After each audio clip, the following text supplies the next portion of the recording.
24 കണക്റ്റിന്റെയും K Chittilappilly ഫൗണ്ടേഷന്റെയും സംയുക്ത ഭവന പദ്ധതിയിലൂടെ തിരുവനന്തപുരത്ത് നിർധന കുടുംബത്തിന് തണലൊരുങ്ങുന്നു. ഫ്ലവേഴ്സ് ഹോം പ്രോജക്ട് വഴി തിരുവനന്തപുരത്ത് നിർമ്മിക്കുന്ന 4ാമത്തെ വീടിന്റെ തറക്കല്ലിടൽ നരുവാമൂട് വെള്ളാപ്പള്ളിയിൽ നടന്നു.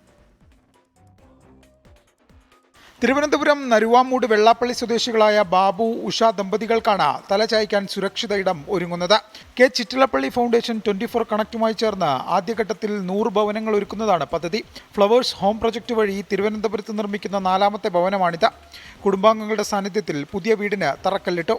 സന്തോഷമാണ്. വീട് വയ്ക്കായിരുന്നു ശ്രമിച്ച് അല്ല, നടന്നില്ല. ഇപ്പോഴത്തെ അച്ഛനുമൊക്കെ മരിച്ച് അതിൻ്റെ ഇടയിലാണ് ഈ വീടിൻ്റെ ഒരു പണി തുടങ്ങുന്നത്. എല്ലാവരും നമ്മളെ കോളേജിലുള്ള കുട്ടികളും എല്ലാവരും സഹകരിച്ചു.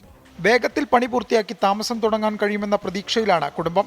വീട് നിർമ്മാണത്തിനായി പപ്പനങ്ങോട് ശ്രീ ചിത്ര തിരുനാൾ എഞ്ചിനീയറിംഗ് കോളേജിലെ വിദ്യാർത്ഥികളും സഹകരിക്കുന്നുണ്ട്. നമ്മളാൽ കഴിയുന്ന രീതിയിലുള്ള സഹായങ്ങൾ നമ്മളെ കൊണ്ട് ചെയ്യുന്നുണ്ട്. 24 connect regional coordinator Santhosh Sivadas, family club coordinator Manoj, 24 കുടുംബാംഗങ്ങൾ തുടങ്ങിയവരും ചടങ്ങിൽ പങ്കെടുത്തു. 24 തിരുവനന്തപുരം.